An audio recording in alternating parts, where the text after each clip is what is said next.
হুজুর আমার বাবার নামে দিয়ে দেন, নাউজুবিল্লাহ। বাবার নামে দিলে কোনো কুরবানি হবে না। বলেন তো কার নামে দিতে হবে? আল্লাহ। আল্লাহর নামে। হুজুর আমার বাবার পক্ষ থেকে, হুজুর আমার পক্ষ থেকে আল্লাহর নামে দেন। বলেন তো ভাষাটা কি?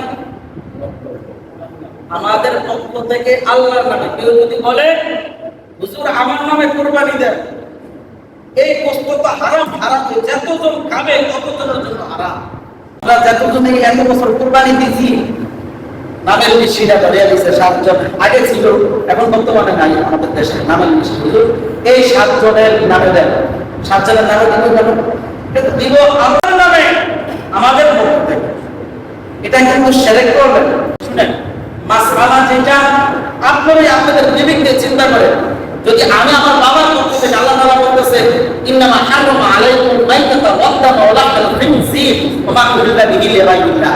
জানেন আল্লাহ তাআলার নাম ছাড়া, মা উহিল্লা বিহি লিগাইরিল্লাহ, আল্লাহ তাআলার নাম ছাড়া কোনো প্রাণী যদি জবাই হয় তাহলে এটা হারাম। এটা কি হারাম? হারাম। এবার আপনাদের বিবেকে চিন্তা করেন, আমি যেন আমার বাবার নামে দিতেছি, এটা কি বলবটা কি জায়েজ না না জায়েজ? আপনাদের বিবেক দিয়ে চিন্তা করেন, এটা হারাম না? আল্লাহ বলতেছে কোরআনে আমার নাম ছাড়া অন্য কোনো নামে দেওয়া যাবে না। যদি আমার বাবার নামে দেই, তাহলে হিন্দুরা কাদের নামে দেয়? বলেন না কেন? দেবতার নামে। কার নামে?